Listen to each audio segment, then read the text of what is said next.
Hi, I'm Michael Yardney and welcome to my latest property market update. The financial markets around the world are currently taking a beating, aren't they? And the property markets in some parts of Australia are showing signs of prices falling for the first time in a long time. But this is normal after a period of high capital growth. All markets go through cycles, and after a few years of close to 20% growth in some of our suburbs, the markets are simply getting back to their averages.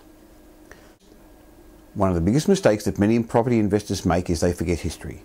When a market turns, they forget that the same thing happened years ago, and the market once again is going to improve and start rising. As human beings, when things are good, we think they're going to be good forever. And when things are bad, we think they're going to be bad forever. The truth is, all property markets are cyclical. They grow, they plateau, they may even drop for a short while, and then they grow again. It's just the nature of economics. Certain factors in an economy have to catch up with each other. Now, if you're a long-term property investor, you should be excited by the opportunities our current markets are presenting. Of course, you can't just go around and buy any property or pay any price like investors thought they could in the past.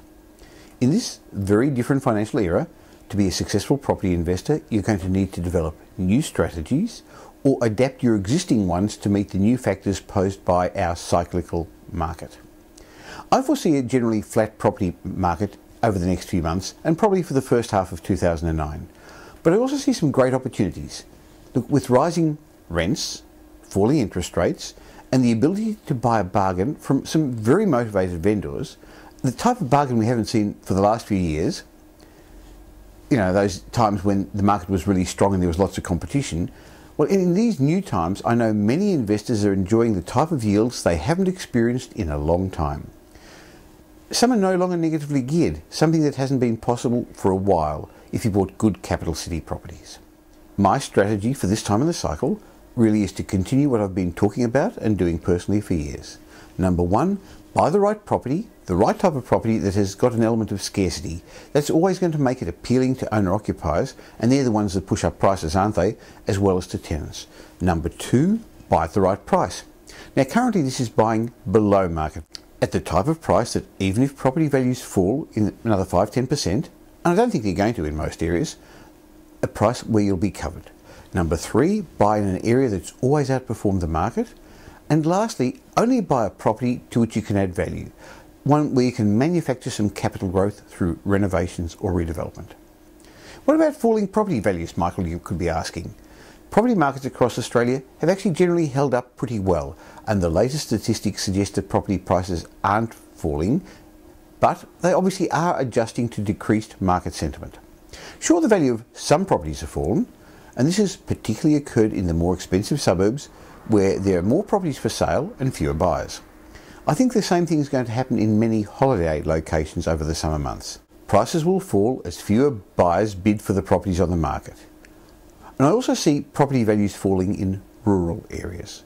But affordable properties, particularly inner and middle ring suburbs in Melbourne, Sydney and Brisbane, properties between $350,000 and say $500,000, $600,000 are holding their values pretty well, and in fact, in some cases, increasing. You know how they say statistics lie? Well, currently the reported median price changes aren't really a good measure of what's happening in the market. Let me explain. Currently there are more properties being sold in lower value areas.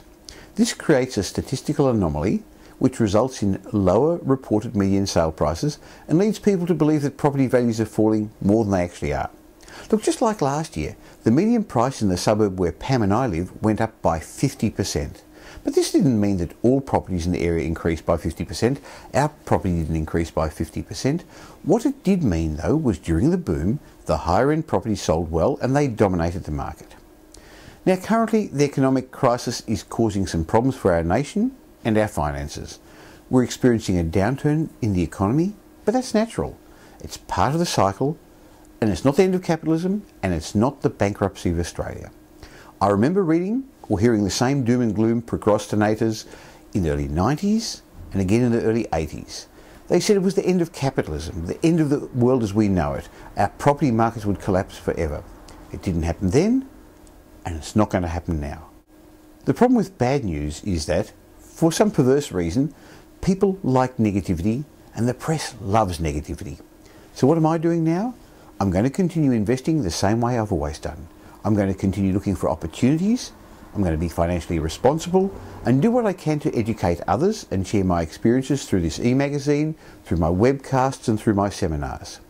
Now, I've recently interviewed 5 property experts in a special end-of-year webcast, 2009 Property Boom and Bust. You can listen to the replay of this event or download it as an MP3 for later listening just by registering at the link at the bottom here.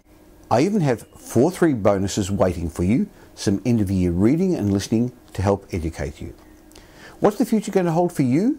One of prosperity or one of dependence? That's the most powerful question you can ask yourself. What are you doing to protect your future? I'll be keeping you updated through articles from Australia's experts at our Property Update website, and you can always get the latest news from all the media in Australia and around the world on the property news pages of this website. I look forward to giving you my next update shortly. This is Michael Yardney.